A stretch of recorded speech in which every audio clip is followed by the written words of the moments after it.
The head of publicity at Columbia Pictures is George Late. One night, he was sitting around with his wife when their phone rang. The voice on the other end of the line belonged to Rita Hayworth.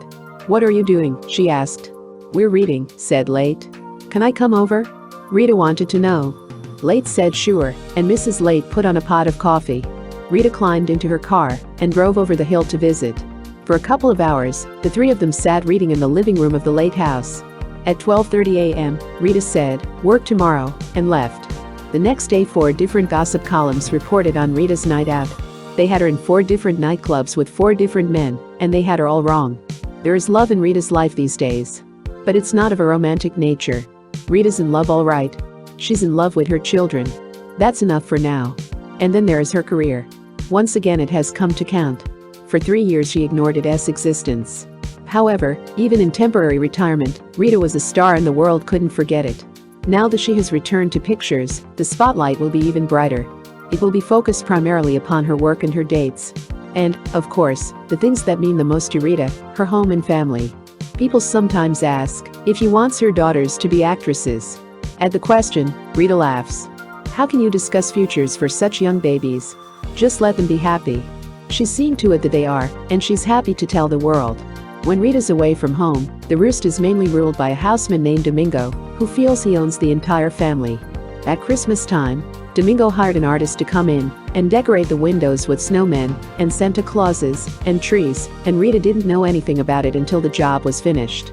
Recently, Domingo averted a domestic crisis. Rita had heard that Alaskan Huskies were wonderful dogs with children, so she bought a pair. They were wonderful dogs. They were also monumental, and when Rita looked at all that latent dog power looming over her children, she got worried. The Huskies had to go. But Rebecca and Yasmin had grown to like having dogs around the house, and at the Huskies' departure they set up a howl. Domingo disappeared from the scene of battle and returned sometime later with a small animal. "Nice dog," he said. "Cost $1.50. The small animal, of mixed parentage, was promptly named Shorty and is now a great social success.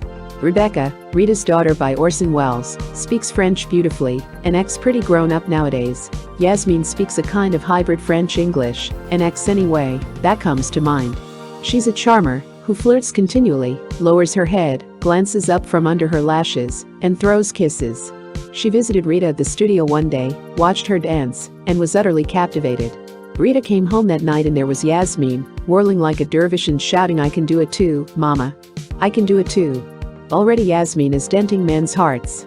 Her nurse, Anne, takes her to the park every afternoon, while Rebecca is at day camp, and in the park the little boys fail under Yasmin's spell. Donna Reed, listening to her small son Tony pray one night, heard him mutter, "And God bless Jasmine." Subsequently, Tony informed his mother that he was in love with Jasmine, and could she please come to his birthday party? Donna made a trip to the park to discover the identity of the lady.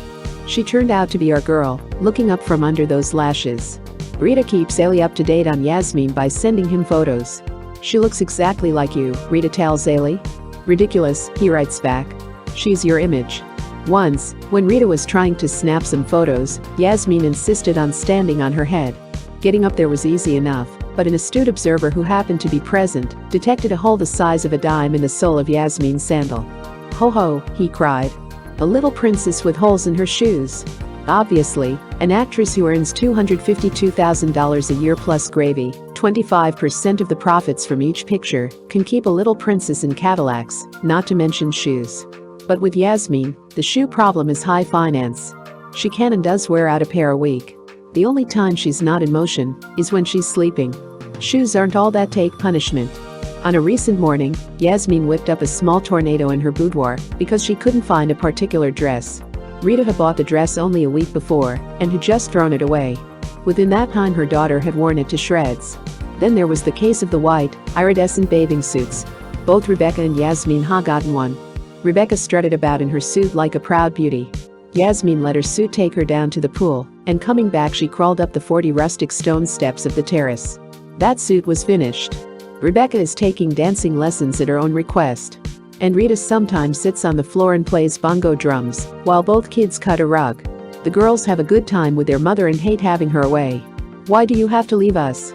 Rebecca asks, very reasonable and grown up, but with tears in her eyes and a trembling voice. Rita dislikes separations too, yet once in a while there is something she feels she just has to do, like the hospital tour last fall. She traveled from San Francisco to Seattle, visiting hospital wards. It was Rita's own idea. She had no publicity. She paid all expenses for herself and her secretary, and even the expenses of an army major who accompanied them. Many stars are asked to visit the war wounded, and many do, but Rita is the first big-name star to pick up and go on her own. She was separated from her children again when she vacationed in Mexico after a fair in Trinidad, but it's simply a matter of common sense for her to take a rest once a movie is completed. Rita and her secretary went to Mexico in a station wagon. They covered 3,000 miles, spent their first night in Phoenix, their second in Texas, and crossed the border on the third night. They rested for a few days in San Miguel, then motored to Mexico City, where they behaved like tourists. They visited an art school, cathedrals, missions, and shopped for hats. Next stop, Acapulco. Rita stayed at the Casablanca Hotel, played golf every day. She shoots in the 90s, swam in the ocean, lolled for hours on the sun deck. At night she went dancing with the local escorts. Sometimes in the nightclubs, sometimes barefoot on the sand. It would have been a wonderful vacation. However, while she was there she received word that both her father and her grandfather had suddenly taken ill. The Cancino men recovered, but for a long time after Rita flew back, her grandfather had to remain in the hospital and kept asking to see her. She'd finish work, then dash down to spend an hour with him before going home to the kids. They spoke Spanish to one another, while the old man's eyes glowed with happiness. Rita is his favorite grandchild, and not because she's a movie star. He's not impressed with that. All the Cancinos have been performers. Padre, as he's called by the whole family, and Rita have always been very close. The old man was once a bullfighter, and together he and Rita started a magnificent collection of bullfight paintings. Rita is not a drinker, but when Padre was around there was always a jug of Spanish wine in the kitchen. He'd go out, take a deep slug, and then come back and start talking bullfighting, while his granddaughter listened raptly for the 100th time, as though she had never heard him tell his stories before.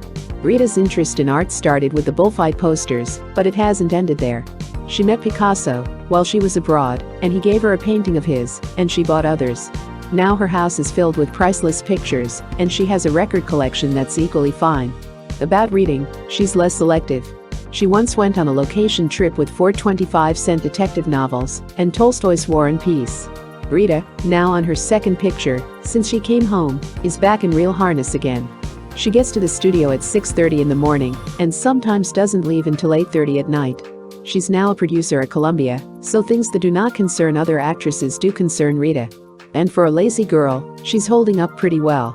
She's ambitious for herself as an actress. This ambition was probably inherited. All the Cancinos knew about was plugging away in show business, and Rita took her work seriously until she met Ailey. Then, for the first time in her life, she walked off a picture.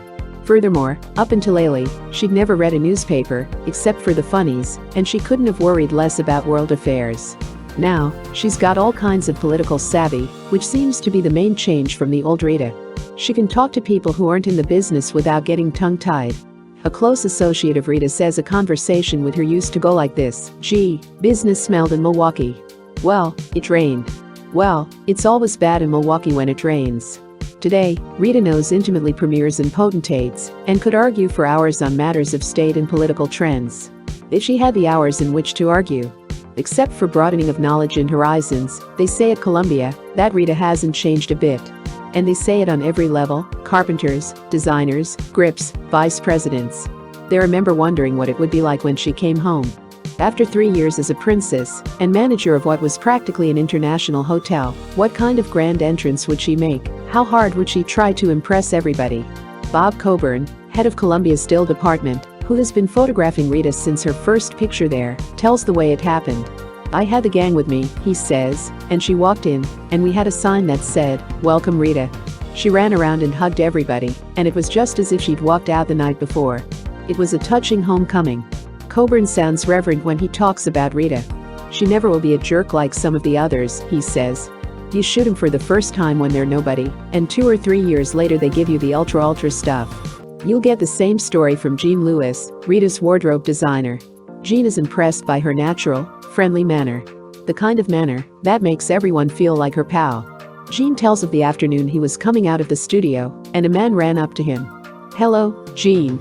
Do you remember me?" Jean didn't, but being a friendly soul himself, he hedged. Well, your face is familiar. Hattie Carnegie, the man cried. Then Gene realized, when he'd worked at Hattie Carnegie's swank establishment in New York, this fellow had been the doorman. Gene, the man said. Get me in to see Rita. I can't, Gene said. I'm not allowed on the set myself. They chase me out when I come around. But, Gene, said the man, I know Rita. Yes, said Gene. Yes, said the man. Not only do I know her very well. How do you know her so well? Asked Gene. From opening the door for her, his friend said, triumphantly. A typical working day for Rita starts at 10 minutes to 6 in the morning. That's when the alarm goes off. Rita leaps out of bed into her jeans, has orange juice and a quick cup of coffee, then drives to the studio. By 6:30 Helen Hunt is bleaching Rita's hair, Helen Daniels, Rita's maid, is up in Rita's studio suite preparing breakfast, and Maggie Parker, Rita's secretary, is at Rita's elbow drawing up shopping lists or reading the morning mail. Somewhere between the bleach job and the shampoo, Rita will dash upstairs to her suite, sitting room, makeup room, kitchen and bath, for breakfast. Bacon and eggs, if it's an ordinary working day. Lots more if she has to dance. Back again with Helen Hunt, Rita's amber bronze hair is washed and brushed dry. Then she's ready for work. The work never lets up either. After a day as actress Rita rehearsing and shooting, producer Rita has to see the rushes, read scripts, puzzle over advertising contracts. Getting back to the rumors about Rita and men, the rumors go on. An old friend like Gilbert Roland will drop over to her house one afternoon with a book she wants to read. Reporters report, what's between Roland and Rita? Kirk Douglas will invite her to his place for a quiet dinner and maybe dancing at Ciro's, and photographers will swarm all over them. Richard Green will take her to lunch at Tail o' the Cock. This will be in the morning edition. Richard Green and Rita Hayworth are making the nightclubs their playground. This kind of talk is dangerous for Rita. She's in the midst of a divorce case with a couple of probabilities as to its outcome. Though she filed for divorce some months ago, the court hearing is still in the future.